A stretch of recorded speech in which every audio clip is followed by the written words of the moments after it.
And speaking of the race to the White House, after Super Tuesday, the Democratic presidential contest increasingly looks like a two-horse race.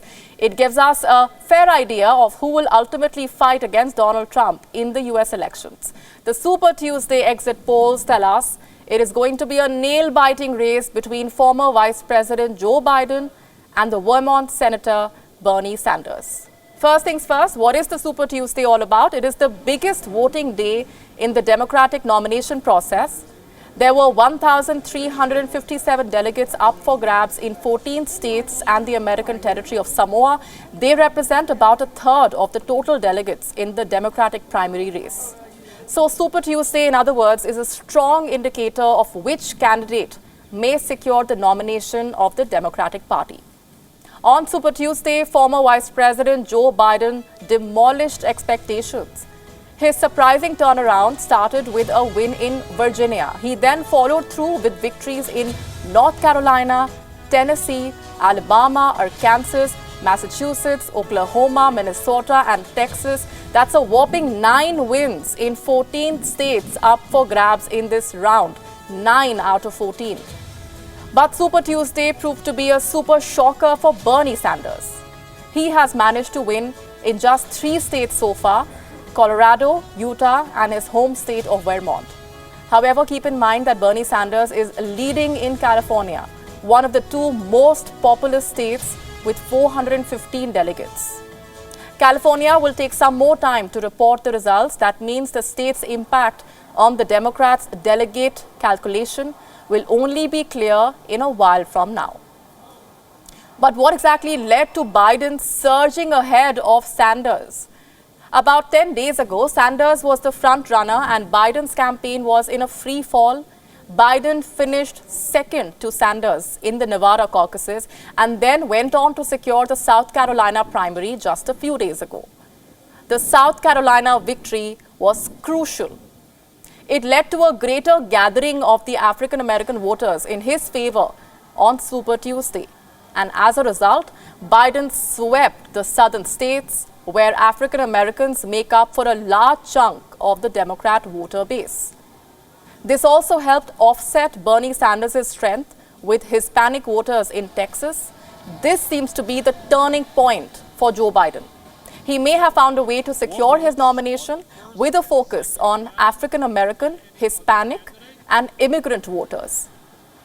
During a rally in California, Biden called himself an Obama-Biden Democrat, evoking his connection with the country's first African American leader.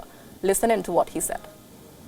Our campaign reflects the diversity of this party and this nation.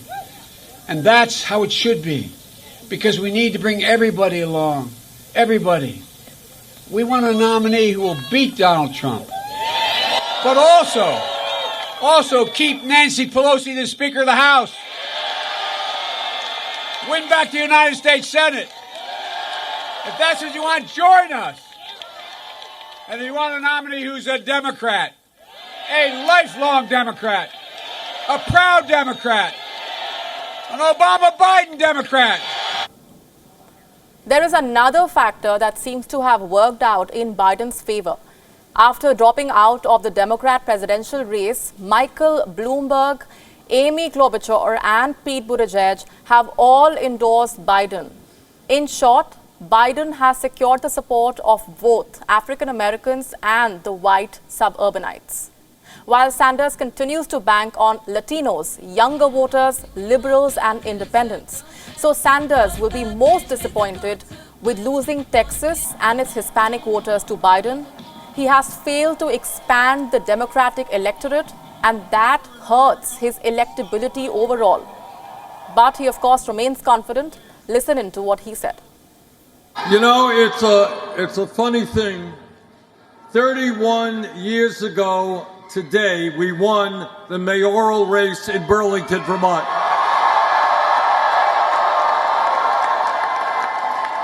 And we won that race against all of the odds. Everybody said it couldn't be done. And when we began this race for the presidency, everybody said it couldn't be done. But tonight, I tell you with absolute confidence, we are going to win the Democratic nomination.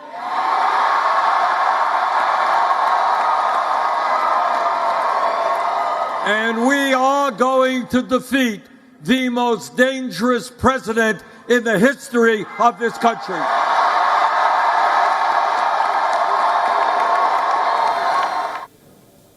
While Biden and Sanders have emerged as the front runners, it pretty much looks like the end of the campaign for Elizabeth Warren as well. The Democratic Party now may have to choose between a moderate, Joe Biden, and a self-confessed socialist, Bernie Sanders. The question to ask is, of course, who is more electable? For now, it is a close call. May the best man win.